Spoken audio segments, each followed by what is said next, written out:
Halaman, karugtong ng buhay. Kay gandang pagmasdan ng mga halaman, kay lamig sa mata, lunti ang taglay. Kapag nalulungkot o kaya'y matamlay, dahon pagmasdan lang, wala na ang lumbay. Ang mga bulaklak na napakaganda, sa pusong may lungkot, dulot ay ligaya. Ang simoy ng hangin, puro at sariwa. Kapag mga puno, may dahon sagana. Ang buong paligid kapag natatamnan ng mga punong kahoy at halaman. Pagmasdan ang langit, waring kaudayaw. Dakilang lumikha, tila natatanaw. Magtanim ng puno sa buong paligid upang kalikasan tunay na masagip. Programang Clean and Green, laging isa-isip, balansing paligid, tiyak na makakanip.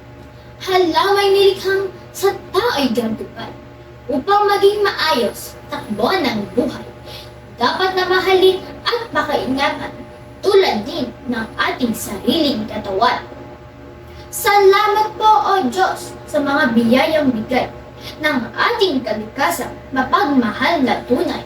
Ang pangako po namin lubhang pakaiingatan mga puno't halaman habang kami nabubuhay.